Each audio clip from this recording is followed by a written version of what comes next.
चलिए देखते हैं प्रश्नावली 1.2 का पहला सवाल। पहला सवाल है, नीचे दिए गए कथन सत्य हैं या असत्य, कारण के साथ उत्तर दीजिए। पहला प्रश्न इसमें है, प्रत्येक अपरिमेय संख्या एक वास्तविक संख्या होती है। अब ये कथन सत्य है या असत्य है बताना है, आप बताओ। प्रत्येक अपरिमेय संख्या एक वास्तविक संख्या होती है। हम तो पहले बता चुके हैं इस चीज के बारे में ना, कि वास्तविक संख्या हम लोग चर्चा कर चुके हैं कि वास्तविक संख्या जो है, वास्तविक संख्या को बांटे थे हम लोग, परिमेय संख्या और अपरिमेय संख्या के रूप में, ये तो चर्चा। तो जब वास्तविक संख्या, परिमेय संख्या जब वास्तविक संख्या है तो कोई भी परिमेय संख्या ले लो ना, वास्तविक संख्या तो होगी ही ना। क्लियर है कि नहीं? ठीक है। अब इसका जवाब हम लोग कैसे देते हैं, इसको हम लोग देखते हैं। इसका जवाब हम लोग लिखेंगे, किस तरीके से लिखना चाहिए हमें। देखिए, उत्तर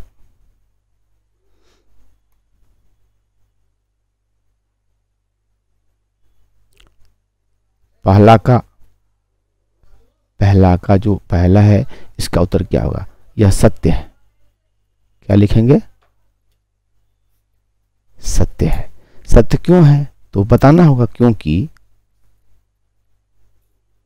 क्योंकि वास्तविक संख्याओं का, वास्तविक संख्या जो है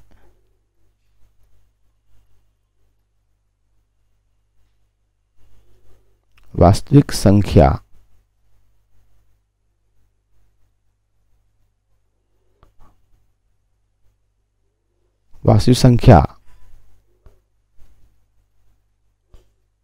परिमेय और अपरिमेय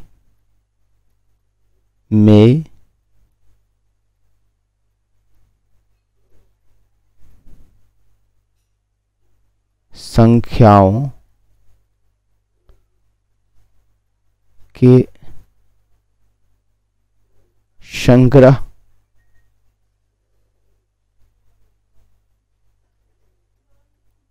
से बना होता है। ठीक है, माने वास्तविक संख्या जो है, सो परिमेय और अपरिमेय संख्या दोनों का संग्रह है वास्तविक संख्या। तो फिर अगर अपरिमेय संख्या है तो वास्तविक संख्या क्यों नहीं होगी? और हम लोग इस पर ज़्यादा डिस्कस करना जरूरी नहीं है, क्योंकि इस पर बता भी चुके हैं कि वास्तविक संख्या जब है तो संख्या रेखा पर उसका कहीं न कहीं जगह है। तो जब √2 को भी मैंने जगह दे दिया संख्या रेखा पर, है ना, तो √2 भी वास्तविक संख्या तो है ही, है ना। ज्ञात करने में फाइनल हमें नहीं पता चल पाता है पूरा मान, लेकिन हम तो जगह फाइंड कर लिया इसका ना, समझ रहे हैं। चलिए, वास्तविक संख्या हो गया। अब हम लोग देखते हैं दूसरा प्रश्न को। दूसरा प्रश्न क्या है, इसको पढ़िए। संख्या रेखा के प्रत्येक बिंदु m के रूप का होता है, जहां m एक प्राकृतिक संख्या है। यह जो संख्या रेखा है, इसका प्रत्येक बिंदु, चाहे बिंदु इधर का हो, इधर तो होगा पॉजिटिव होता है ना, यहां अगर जीरो है तो इधर जो भी आएगा आपका मान वो पॉजिटिव आएगा, इधर जो भी आएगा वो नेगेटिव आएगा। तो पॉजिटिव का हो या नेगेटिव का हो, यही नहीं कहना। संख्या रेखा प्रत्येक बिंदु पर, चाहे इधर बिंदु चाहे इधर हो, प्रत्येक बिंदु √m का होता है। सभी बिंदु √m का होता है। अब ये संभव है क्या? देखो, ऐसा अगर माने कि यदि यहां 4 होता तो 4 को हम √4 यदि 2 है यहां पर, है ना, यहाँ 1 और यहाँ 2 है,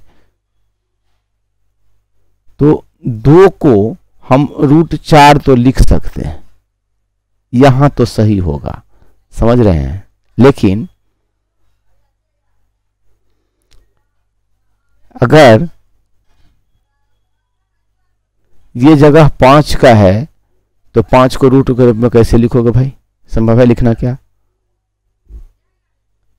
हाँ चलो उसको भी लिख सकते हैं।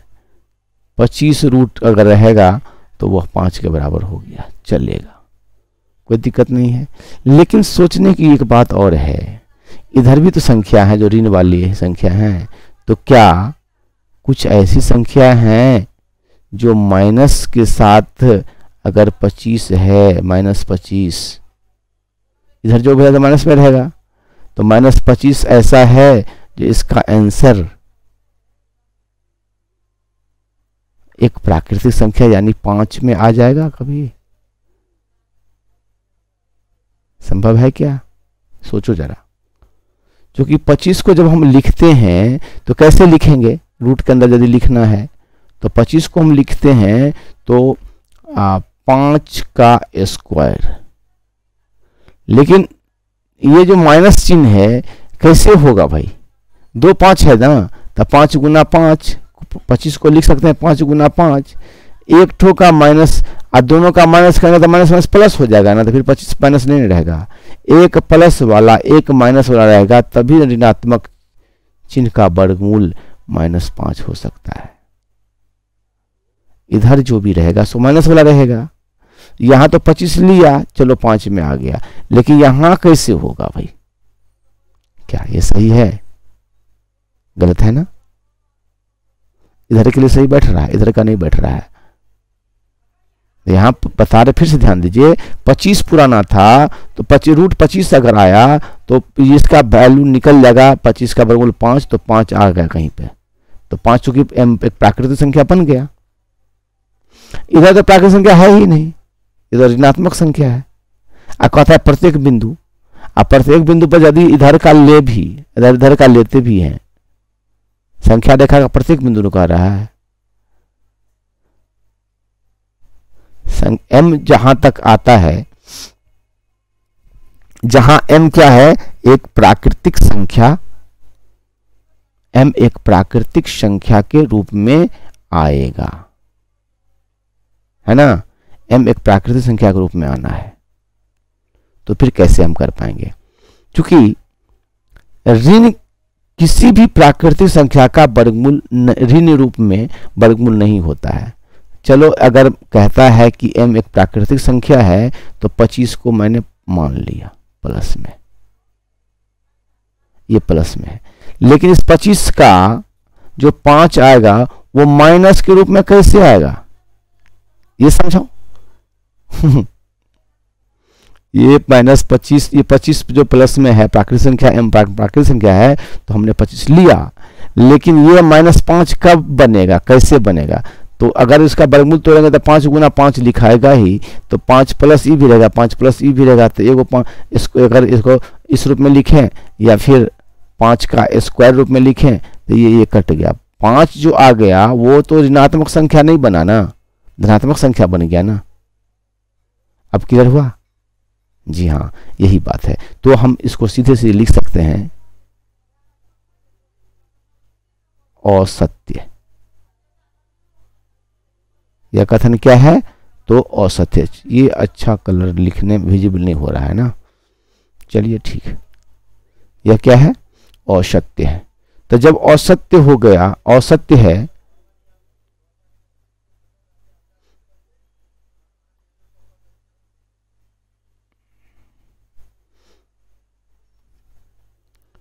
क्या है? औसत्य है। औसत्य है। अब क्यों है औसत्य? तो क्योंकि कोई भी ऋण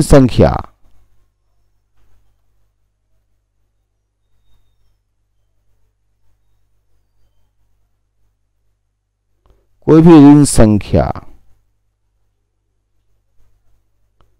किसी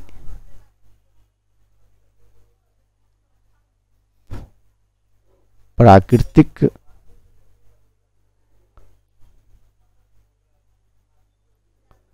संख्या का वर्गमूल नहीं हो सकता। देखिए ये जब तक समझेगा नहीं ना तो लिखने वक्त में आप भूल जाएंगे कि क्या लिखना है आंसर में, रट्टू मल जैसे लिखना होगा। यहाँ एक बार और हम चाहते हैं, यह क्यों असत्य असत्य है? ये क्यों असत्य है? क्योंकि कोई भी ऋण संख्या प्राकृतिक संख्या का वर्गमूल, कोई भी ऋण संख्या प्राकृतिक संख्या का वर्गमूल नहीं हो सकता है। तो प्राकृतिक संख्या तो m प्राकृतिक संख्या है, तो जब आप रूट में डालोगे m को, जो प्राकृतिक संख्या है, तो इसमें डाल सकते हैं हम लोग 5 डाल सकते हैं, 10 डाल सकते हैं, 25 डाल सकते हैं, जो भी डाल सकते हैं डाल देंगे।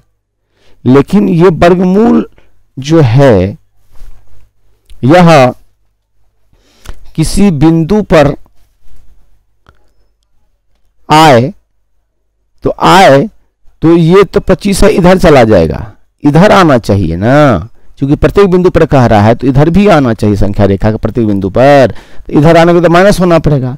इसको किसी भी रूप में माइनस नहीं लाया जा सकता, इसको कभी लाएंगे तो प्लस, ये रूट टूट गया कट जाएगा, तो सीधा 5 जो है ना, सीधा 5 जो है यह आएगा, जो कि धनात्मक संख्या हो गया, ऋणात्मक तो है ही नहीं। इसी लिखा कि क्योंकि कोई भी ऋण संख्या किसी प्राकृतिक संख्या का वर्गमूल नहीं हो सकता है। कोई भी प्राकृतिक संख्या ले लो, कोई भी प्राकृतिक संख्या ले लो, इसका जो वर्गमूल आएगा वो ऋण संख्या के रूप में नहीं संभव है।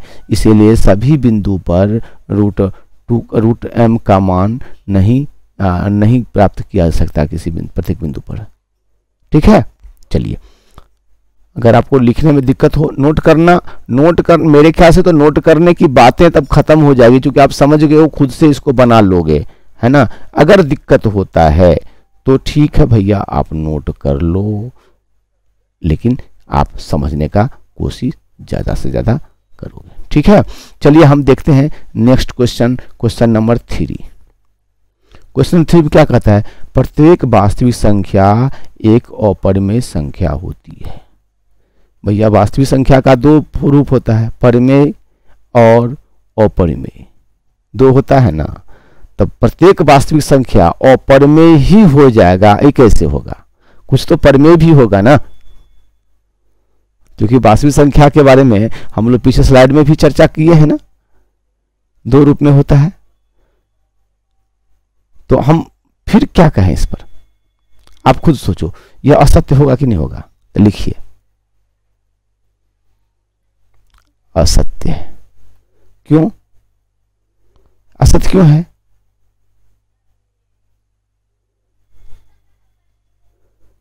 यह असत्य क्यों है? तो प्रत्येक वास्तविक संख्या लिखो, प्रत्येक वास्तविक संख्या परिमेय और अपरिमेय संख्या दोनों होती है, लिख सकते हैं ना। वास्तविक संख्या परिमेय संख्या और अपरिमेय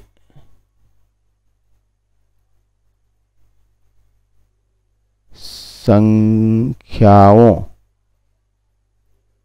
यहां भी संख्याओं होना चाहिए, का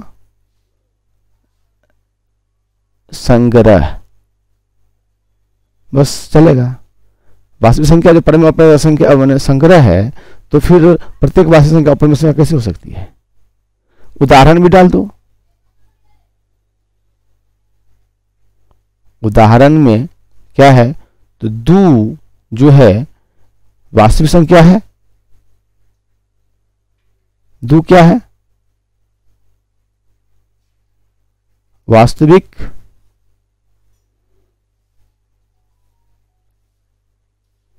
संख्या है, लेकिन अपरिमेय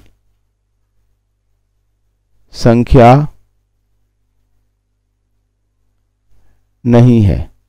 ठीक है, ये बातें समझ गए हो, आप खुद कर सकते हो, फिर भी लिख दिया। चलिए देखते हैं नेक्स्ट सवाल। सवाल नंबर 2 क्या है? क्या सभी धनात्मक पूर्णांकों के वर्गमूल अपरिमेय होती है? क्या सभी धनात्मक पूर्णांकों के वर्गमूल अपरिमेय होती है? यदि नहीं तो एक ऐसी संख्या के वर्गमूल का उदाहरण दीजिए जो कि परिमेय संख्या है। देखिए प्रश्न के तेवर पर ध्यान दीजिए। सभी धनात्मक पूर्णांकों के वर्गमूल अपरिमेय संख्या होती है। होती है क्या? अब समझो इसको ना। सभी धनात्मक पूर्णांकों के वर्गमूल तो 25 है, तो 25 का वर्गमूल तो 5 हो गया। अब ये 5 अपरिमेय संख्या है क्या? नहीं है। हाँ, ये ठीक है कि √2 जो है यह जो है सो अपरिमेय संख्या है। √7 भी जो है सो अपरिमेय संख्या है, लेकिन 5 जो है यह ना, यह परिमेय संख्या है। और हम यहां लिखें 64, तो 8 भी जो है सो परिमेय संख्या है।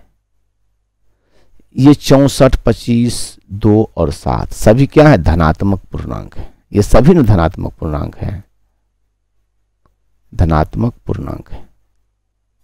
यदि सभी धनात्मक पूर्णांक हैं तो इनका जो वर्गमूल हम निकाले हैं वह अपरिमेय संख्या है क्या? अपरिमेय भी है और परिमेय भी है, तो गलती नहीं है क्या? है ना?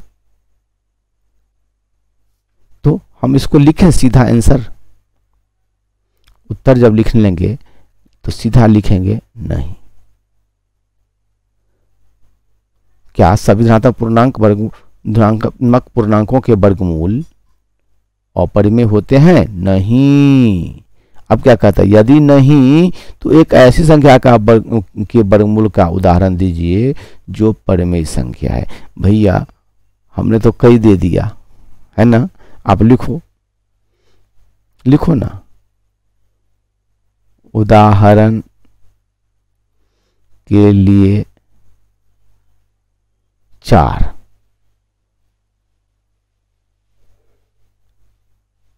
यह 2 जो निकला वह क्या है? तो एक परिमेय संख्या, यह एक परिमेय संख्या है। क्लियर हुआ? ये तो समझाने के लिए बताया, आंसर तो बस ये स्ट्रेट लाइन लिखना है आपको। ये समझाने के लिए मैंने बताया है, तो आप ऐसा नहीं करना कि इसको भी लिख करके उस बीच में डाल देना। हाँ, एग्जाम्पल में इन सारे एग्जाम्पल्स को आप डाल सकते हो। ये परिमेय संख्या है, अपरिमेय संख्या, इसको उठा करके पूरा लिखो ना, कोई दिक्कत नहीं है। यहाँ एक कहा है एक ऐसी संख्या, तो एक को दिखा दिया मैंने। चलिए ये सब हम नेक्स्ट सवाल पर आ जाते हैं। अब देखिए नेक्स्ट सवाल क्या है कि दिखाइए कि संख्या रेखा पर √5 को किस प्रकार निरूपित किया जा सकता है। हम लोगों ने पूर्व में ही इसकी चर्चा की है। आप निकालने का तरीका भी समझ चुके हो। आप इसको अपने से आप निकालना भैया। मैं क्या कर सकता हूँ, ज़्यादा से ज़्यादा एक और रिवाइज कर सकता हूँ। यह एक 0 है और यह 1 है ना। तो जब ये 1 लिया तो इसको आप स्केल के सहारा से सीधा 90 डिग्री के एंगल वाला एक और रेखा एक इतना ही दूरी पर खींच लो। सपोज कि यहीं आता है, बस इसको अब इससे मिला दिया।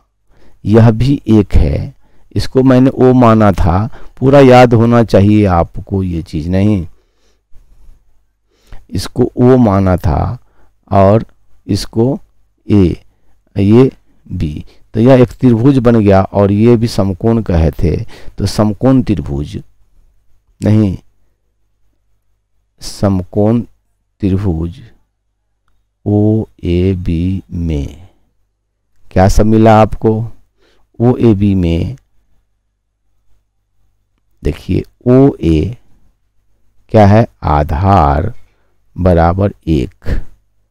आप 1 लिए हो या 1 सेंटीमीटर लिए हो, 1 लिए हैं, लिख सकते हैं यहाँ पर OA बराबर 1 इकाई। फिर AB क्या है? तो इसका लंब है, तो लंब बराबर 1 इकाई।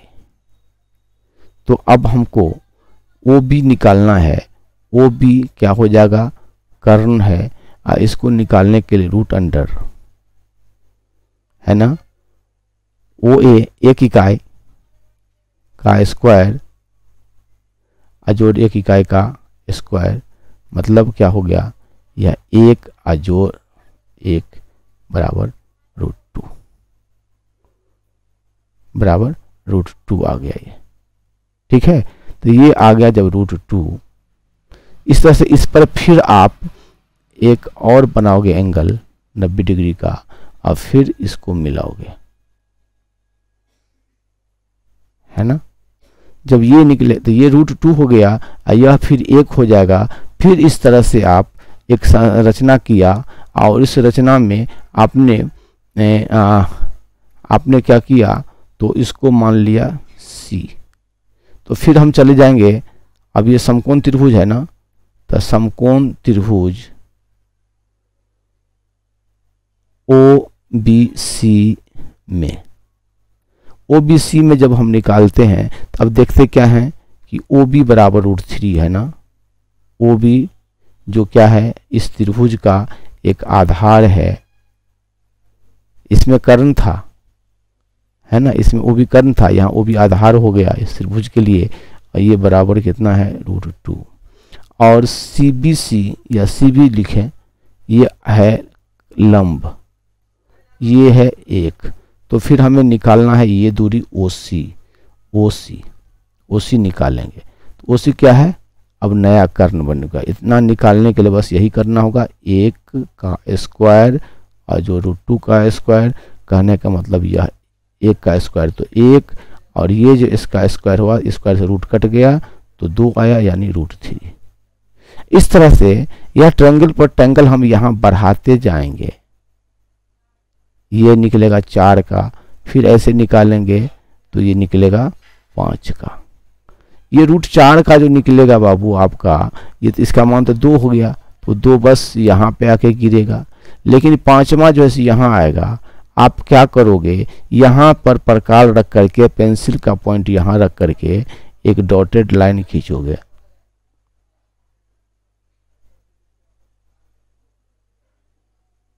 ये डॉटेड लाइन जब आप खींचोगे तो यदि यहाँ ये 2 है तो 2 के बाद ये एक पॉइंट मिलेगा, जहाँ आएगा इसको आप लिखोगे √5। ठीक है, इसी तरीके से इसका निर्माण आप करोगे। पीछे भी मैं चर्चा कर चुका हूँ, यहाँ भी कर दिया। एक और तरीका की चर्चा मैं करने जा रहा हूँ यहाँ पर। अब उसकी बारी चर्चा थोड़ा सा हम डिटेल से करना चाहते हैं कि कर देते हैं। ठीक है, देखिए कंस्ट्रक्शन में, यदि कंस्ट्रक्शन समझा देता हूं, आप इसको करोगे। यह 0 है, अगर ये 1 है और ये 2 है, 1 और 2, तो यहां से यहां तक 2 हो गया। अब यदि यहां से 2 पर से अगर ये 1 का दूरी हम खींचें, 2 पर से यदि हम यह एक परपेंडिकुलर खींचते हैं, लंब खींचते हैं जो 90 डिग्री कोण, स्केल से खींचेंगे, बार बार मैं कह रहा हूँ, खींच लेते हैं, तो यह जो बनता है इस तरह से एक, और इसको यदि मिला दें तो यह भी एक त्रिभुज बनेगा ना, यही समकोण त्रिभुज होगा ना। अब इसमें ये कितना लिया? मैंने 2 लिया है, तो इसको हम लोग रीडिंग लिख देते हैं, मार्किंग कर लेते हैं। ठीक है, देखिए इसको मैंने माना था O, इसको कहा A, OA कितना? तो 2 इकाई, OA 2 इकाई। आप सेंटीमीटर भी लिख सकते हो, कोई दिक्कत नहीं है। लेकिन यदि ये B है तो ये AB कितना है? AB तो 1 इकाई है ना, कोई भी आप इकाई लिया, यह तो 1 ही है ना, ये तो 1 ही लिया है ना। अब ये निकालना है, तो अब बच गया ओ बी। ओ बी बराबर व्हाट, तो ओ बी क्या है इसमें, ओ बी क्या है, तो कर्ण है। कर्ण बराबर क्या होता है, रूट अंडर। लंब, तो ये क्या है भाई, ये तो लंब है, सॉरी ये आधार है और ये लंब है, तो आधार कितना है 2 का स्क्वायर, प्लस लंब कितना है 1 का स्क्वायर। रूट निकालो, ये कितना हो जाएगा 2 दूना 4, अब प्लस 1 का स्क्वायर, यानी 1 स्क्वायर का भी 1 ही होगा ना। इसको भी हटाओ, इसका भी जरूरत नहीं है, इसका हटा दिया। समझ में आ रही है बात? हाँ, तो 4 1 5, रूट 5 एक के बार में निकल गया। इसको ये और बेहतर है, एक एक करके हम जब निकाल रहे थे पिछले में, तो यहां देख रहे थे कि रूट 2, फिर यहां रूट 3, फिर ये रूट 4 और तब ये रूट 5 हमको मिला था। हर बार बढ़ता जा रहा था, क्रम देखे थे, करके भी देखे हैं, पिछले स्लाइड में इंट्रोडक्शन में भी हम लोग इसको बना के देखे हुए हैं, इसलिए यहाँ दिक्कत नहीं होनी चाहिए। प्रोसेस वहाँ भी समझाया है, यहाँ भी समझाया है, थोड़ा 1-2 स्टेप कम कर दिया, लेकिन वो आप इसी स्टेप पे चलना हो, इतना तो कर सकते हो ना आप, है ना। एक नया चीज जो मैंने सिखाया, ये ध्यान रखने का चीज है। तो नया क्या है, अब प्रोसेस को नया नहीं करना है भैया सारा, ये हमने देखा। आपको ध्यान रखना कि ये अगर 2 है तो स्क्वायर आता है 2 दूना 4 हो ही जाता है, एगो ई रहेगा बेचारा, स्क्वायर 1 हो जाएगा, तो रूट 5 निकालना है ना, तो ये रूट 5 तो निकल गया ना। अब क्या करना है भाई, अब यहाँ पर काल लगाओ और यहाँ पर उसका पेंसिल लगाओ और ये इसका एक कट देखो ला करके, यहाँ जहाँ आ जाए यही रूट 5 का जो है वो बिंदु है जहां रूट 5 को हम दर्शा सकते हैं, इस तरह से बना सकते हैं। क्लियर है? चलिए नेक्स्ट, अब इसमें आपका सवाल खत्म होता है। चौथा सवाल है जो सर्पिल बनाना है, तो वो 5 तक ले गए, आप 6 ले जाओ, 7 ले जाओ, 5 रूट 6 रूट 7 रूट जो भी बनाना है, एक एक करके बढ़ाने का जो क्रम मैंने बताया था, इसमें एक एक क्रम के बढ़ाने का जो क्रम बताया था, रूट 5 रूट 6 रूट 7 जितना बढ़ाना है वो क्रियाकलाप है। आप घर पे करो, दोस्तों के साथ करो, मिलके करते रहो। ओके, मिलते हैं नेक्स्ट चैप्टर में। Thank you.